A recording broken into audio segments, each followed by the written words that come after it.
What is up, everybody? It's Friday. We're back. We're going to go with some more casual questions for the traditional Q&A today. Last week, I think I talked about the assassination attempt on former President Trump. Man, the internet is a wild, wild place. There's some angry, frustrated, and upset people. And sometimes I get it, and sometimes I don't. But we're gonna take it easy on this Friday. Just some less serious questions. I say that, and the first one's actually about the assassination attempt. So let's just get into it, see where it goes. Okay, got the red smoke. Gun run, north or south, west of the smoke, west of the smoke. Okay, copy, west of the smoke. I'm looking at danger close now. Come on with it, baby, give it to me, I need it. You're cleared hot. Copy, cleared hot. Alrighty, let's dive right in. Question one. Longtime listener, you actually convinced me to get into BJJ, Brazilian Jiu-Jitsu. Going on 3 years strong so far. Awesome. I bet you're enjoying yourself. I bet you it's more fun than you think it could be. It doesn't make sense sometimes watching it from the outside. God damn, it's fun. And I feel like everybody should know how to fight. Combines a lot of my favorite things. But anyway, my question is about the assassination attempt on former President Trump. I've had a couple conversations and heard many folks on the internet say the women in Trump's detail showed cowardice and incompetence during the assassination attempt based on the few pictures and videos that are out there. Many blame DEI for this situation, diversity, equity, and inclusion, and say that women are not qualified to serve in the capacity that they did. I am of the opinion that those pictures and videos alone don't tell the full story and are not enough evidence to use women and DEI hiring as a scapegoat. But I don't have any relatable experience in the realm of VIP protection. As someone who has tactical knowledge of these types of situations, do you think these accusations are valid? I would love your insights and thoughts. Okay, so tactically, I've said this many, many times. I don't know if people hear me when I say this. I don't know if people care when I say this. When you get into a ballistic environment and metal is flying back and forth at thousands of feet per second, projectiles don't give a shit what you have between your legs. They don't care about your chromosomes. They really don't care about anything. Gravity, that's something that they care about. Cover, that's something that can stop them. But beyond that, the battlefield does not differentiate between men and women. So, what actually matters then? The standards do. That is the only thing that matters. And in my opinion, if your job involves a tactical environment, the standards that you are held to have to be reverse engineered from the likely challenges that you are going to face in said environment, battlefield or VIP protection. So the first thing I would do in your sentence, I've had a couple conversations, heard many folks on the internet say the women in Trump's detail. Let's take the men or women out of this. Let's reread this sentence. I've had a couple of conversations and heard many folks on the internet say Trump's detail showed cowardice and incompetence during the assassination attempt. That's a better question. The standards, the Secret Service, I don't know the standards that they are training people and testing people to. If I was the head of the Secret Service, which the head of the Secret Service just resigned, my phone number is probably searchable on the internet. Give me a call, Secret Service, and I will deny your request to be the head of it because I don't want any fucking part of it whatsoever. But if I was the head of the Secret Service, what I would understand are the standards. What are they, and is everybody equally being held to them, men and women? And again, when it comes to standards, I believe they should be blind, meaning there is no change between men or women, and they have to be published. That way, there is no subjectivity. It's only objective. Here is what we are testing you for. Here is what you have to meet to pass. Here is where we don't give a fuck if you're a man or a woman, right? That third one's never going to exist, but that's the reality of what I think it should actually be, because the standard will drive performance in the environment. Now, did they show cowardice in that environment? That is an interesting word to use. And in my own personal experience, anecdotally, this counts for a data point of 1. I have seen people be utterly heroic on a battlefield, and I have seen people act in a way where the term cowardice may also apply. But I've also seen it go back and forth. I've seen somebody who in one situation did not rise to the occasion, but when pressed a second and third time, they did. And I've seen people who rose to well above the occasion, then have substandard performance when pressed a second or third time as well. So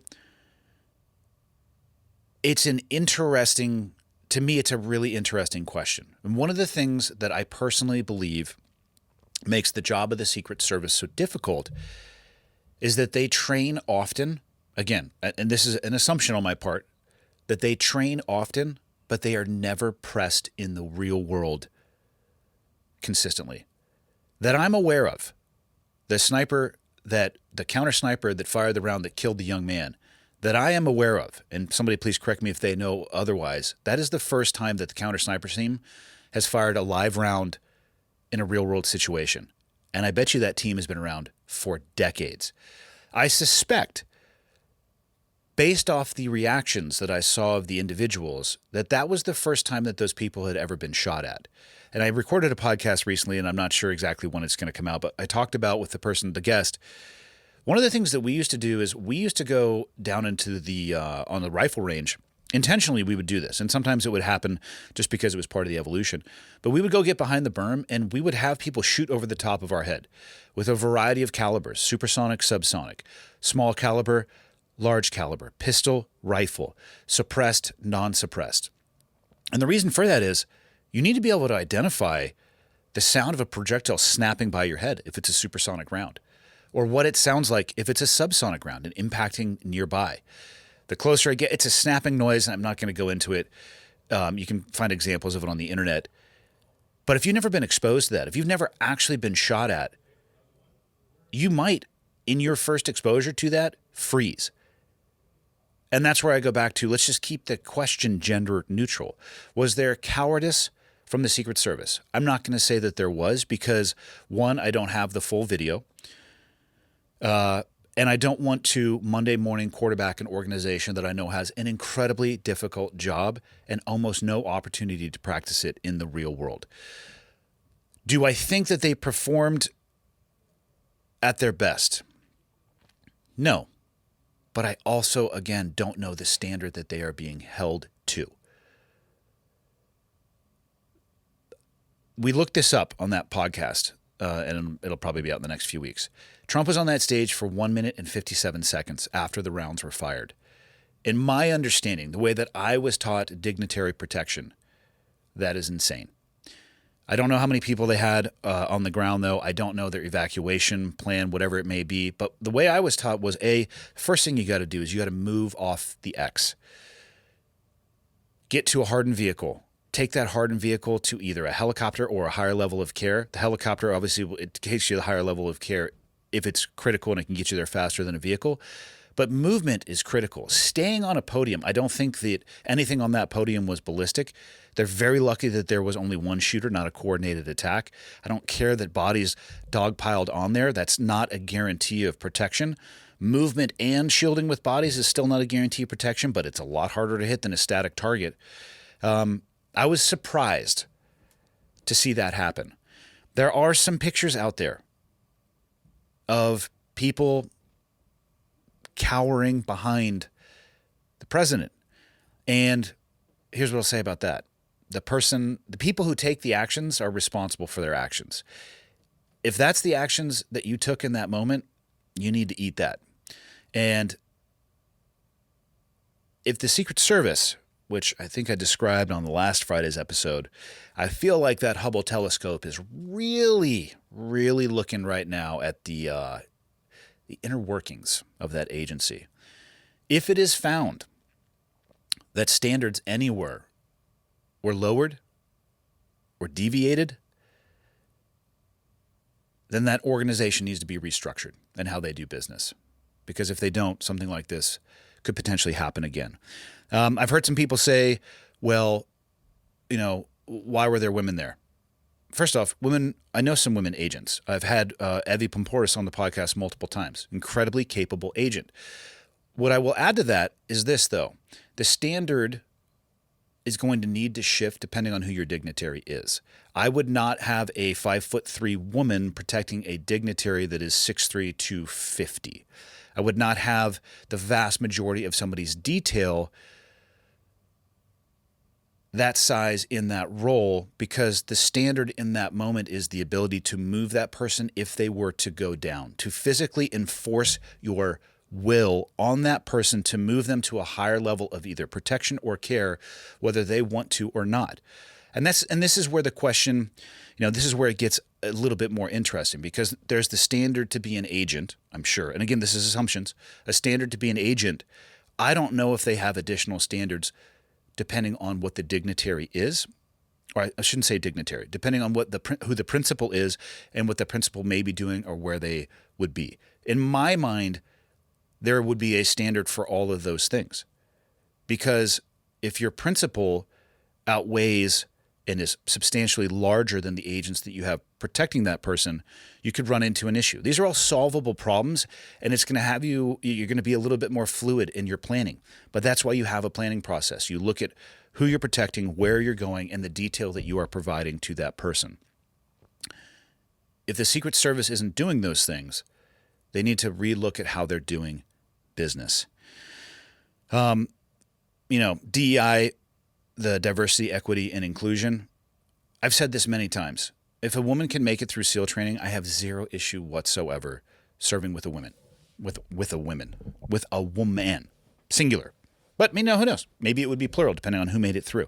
What people fail to realize, though, is that women have been the front line in combat roles since the inception of warfare, whether that be frontline medical care or in the modern era interfacing with women who, it's a social affront to the population there for a man to even, be in the same room alone with a woman, for interpreters. And let's be honest, if you were going to have an intelligence gathering source, would you send a woman into a bar or a dude into a bar to gather information? Yeah, you'd send a woman in because dudes are fucking idiots, especially if you combine it with alcohol, and they're going to run their mouth because they think they're going to get laid. A guy going into a bar, probably harder to elicit information, especially from other dudes. But again, I'm kind of getting off topic. All of that, though, has to be, again, based, I know people are going to be tired of me hearing me say this, the standard. I'm a fan of diversity, of equity, of opportunity, I should say. I'm a fan of equity of opportunity, not equity of outcome. Because if you don't meet the standard, get fucked and find another job where you do. And inclusion. I'm a fan of DEI from a conceptual perspective, until it gets to the place where you modify standard to achieve the end state of saying, look how diverse, how equitable, and how inclusive we are. Because if you do that, you are, in my opinion, reducing the quality of the product that you are producing. It's great that you could say from a DEI perspective, look how diverse and equitable and inclusive we are. But if you fail in the real world, who gives a shit? And I'm not saying that's what happened with the Secret Service. I am saying that's where my concern comes with DEI programs. To me, the standard trumps everything else. Is that fair? No. But the fair is in Indiana, and it has popcorn and a merry-go-round and all those great things. And if you have a problem with that, I don't know what to tell you. Hopefully you're never on the receiving end of a situation that requires people who need to meet a standard, but instead DEI took precedence over hiring and they fall short. So, and I'm not saying that that's what happened with the Secret Service. That is my concern with DEI and its impact on standards. So what I would say is this. Was there cowardice? I don't think that's the right word. Was there potentially hesitation? Was there people responding for the first time to being in an environment that they've never experienced in the real world? Potentially. That organization is going to need to sort itself out. With the Secret Service director stepping down, I think you'll get a better opportunity for an outside agency to get a look inside of that organization, and hopefully they can identify changes that they need to make. That's step one. What's the hardest part of that? Actually making the changes. So we'll see how it goes. Question 2, let's shift gears.